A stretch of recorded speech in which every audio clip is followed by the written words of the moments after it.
अगर हम ओवरऑल देश की परिस्थिति ओमिक्रॉन वेरिएंट के संबंध में देखें तो देखते हैं कि करीब 22 स्टेट्स में 961 के करीब ओमिक्रॉन वेरिएंट के केसेस पाए जा रहे हैं, जिसमें से 320 केसेस अब तक रिकवर भी हो चुके हैं।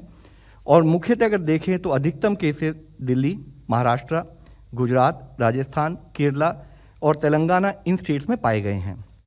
WHO ने ओमिक्रॉन के बारे में जो अपना पिछला अपडेट 28 दिसंबर को दिया, उसमें उन्होंने बताया है कि ओमिक्रॉन जो वेरिएंट है उसमें पाया जा रहा है कि it has growth advantage over delta variant और इसका डबलिंग टाइम 2 से 3 दिन है। और साथ ही ये देखा जा रहा है कि यह पर्टिकुलर वेरिएंट अब कई देशों में एक डोमिनेंट कोविड का वेरिएंट बन के हमारे सामने आ रहा है। यूनाइटेड किंगडम हो, यूनाइटेड स्टेट्स ऑफ अमेरिका हो, उन देशों में यह बाकी वेरिएंट को रिप्लेस कर मेजर डोमिनेंट वेरिएंट के रूप में उभर कर सामने आ रहा है। इसी के साथ ही यूनाइटेड किंगडम, साउथ अफ्रीका और डेनमार्क से जो इनिशियल डेटा आया है उससे यह पता लगता है कि ओमिक्रॉन वेरिएंट में एक रिड्यूस रिस्क ऑफ हॉस्पिटलाइजेशन है कंपेयर टू डेल्टा वेरिएंट। लेकिन साथ में WHO ने यह भी कहा है कि उसकी डिजीज की सीवियरिटी या उससे संबंधित management in terms of oxygen, ventilation की रिक्वायरमेंट, यह डेटा अभी फर्दर आने की जरूरत है। इसको फर्दर एनालाइज करके ही एक निर्णय पर पहुंचा जा सकता है।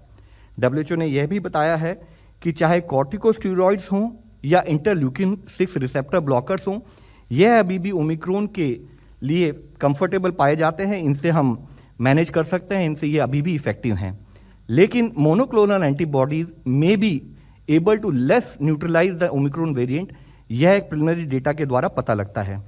साथ ही WHO ने बताया है कि चाहे PCR टेस्ट हो, चाहे हमारे रैपिड एंटीजन टेस्ट हो, वह अभी भी ओमिक्रॉन वेरिएंट के लिए यूज़ किए जा सकते हैं। तो एक माह के अंदर ही करीब 121 देशों में 3,30,000 से अधिक ओमिक्रॉन के केसेस नोट किए गए हैं और टोटल 59 डेथ्स अब तक रिपोर्ट की गई हैं, जिसमें से मुख्यतः डेथ करीब 53 death United kingdom, 1 United states, 4 Germany और 1 ऑस्ट्रेलिया में रिपोर्ट की गई है।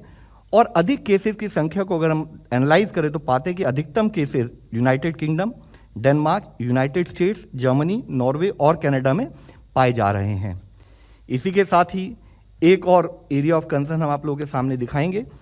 इसमें यहाँ देखते हैं तो हम पाते हैं कि ओमिक्रॉन कई देशों में अब जो भी जीनोम सीक्वेंसिंग हो रही है वहाँ पर ओमिक्रॉन की परिस्थिति, यानी कि जितने वहाँ पर जीनोम सीक्वेंसिंग किए जा रहे हैं उसमें कितने % सैंपल ओमिक्रॉन पॉजिटिव पाए जा रहे हैं, उस डेटा को अगर हम देखें तो पाते हैं कि साउथ अफ्रीका में 96% केसेस ओमिक्रॉन पॉजिटिव पाए जा रहे हैं, यूनाइटेड किंगडम में 59%, इसी तरह यूनाइटेड स्टेट्स में 41% और फ्रांस में करीब 11% ओमिक्रॉन पॉजिटिव केसेस पाए जा रहे हैं। और साथ ही हम देखते हैं कि जहां एक तरफ एक पॉजिटिव ट्रेंड के रूप में साउथ अफ्रीका में केसेस में एक सर्ज के बाद फिर से केसेस में कमी नोट की जा रही है। ऐसा लगता है कि केसेस की संख्या में एक विजिबल कमी आई है। लेकिन उसी के साथ ही और दूसरे देश हैं, जैसे इससे पहले हमने आपको बताया है, चाहे वो UK हो, USA हो और फ्रांस हो, वहां पर अभी भी एक कंटिन्यूड सर्ज इन केसेस नोट किया जा रहा है। It's great to see you here. Thank you for watching our work. If you haven't subscribed yet, don't forget to click the bell icon and subscribe to Mojo Story and support independent, robust journalism.